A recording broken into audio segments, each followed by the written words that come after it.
بسم اللہ الرحمن الرحیم۔ شروع اللہ کے نام سے جو بڑا مہربان نہایت رحم والا ہے۔ سبح اسم ربک الاعلی۔ اے پیغمبر صلی اللہ علیہ وآلہ وسلم اپنے پروردگار جلیل الشان کے نام کی تسبیح کرو، الذی خلق فسوی، جس نے انسان کو بنایا پھر اس کے اعضاء کو درست کیا، والذی قدر فہدی، اور جس نے اس کا اندازہ ٹھہرایا پھر اس کو رستہ بتایا، والذی اخرج المرعی، اور جس نے چارہ اگایا، فجعلہ غثاء احوی، پھر اس کو سیاہ رنگ کا کوڑا کر دیا۔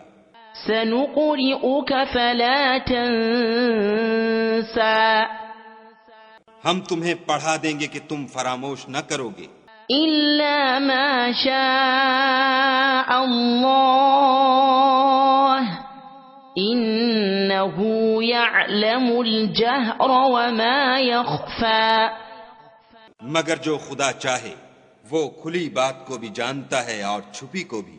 وَنُيَسِّرُكَ لِلْيُسْرَى، ہم تم کو آسان طریقے کی توفیق دیں گے، فَذَكِّرْ إِن نَفَعَتِ الذِّكْرَى، سو جہاں تک نصیحت کے نافع ہونے کی امید ہو نصیحت کرتے رہو۔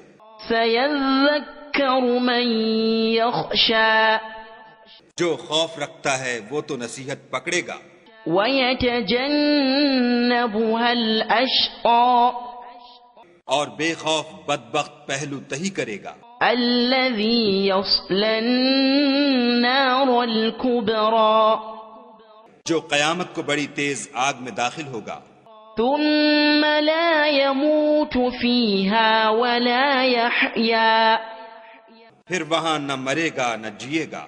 قَدْ أَفْلَحَ مَن تَزَكَّى، بے شک وہ مراد کو پہنچ گیا جو پاک ہوا، وَذَكَرَ اسْمَ رَبِّهِ فَصَلَّى، اور اپنے پروردگار کے نام کا ذکر کرتا رہا اور نماز پڑھتا رہا۔ بل تؤثرون الحیاة الدنیا، مگر تم لوگ تو دنیا کی زندگی کو اختیار کرتے ہو، والآخرة خیر وأبقى، حالانکہ آخرت بہت بہتر اور پائندہ تر ہے۔ ان هذا لفی الصحف الأولى، یہی بات پہلے صحیفوں میں مرقوم ہے، صحف ابراہیم وموسیٰ، یعنی ابراہیم اور موسیٰ کے صحیفوں میں۔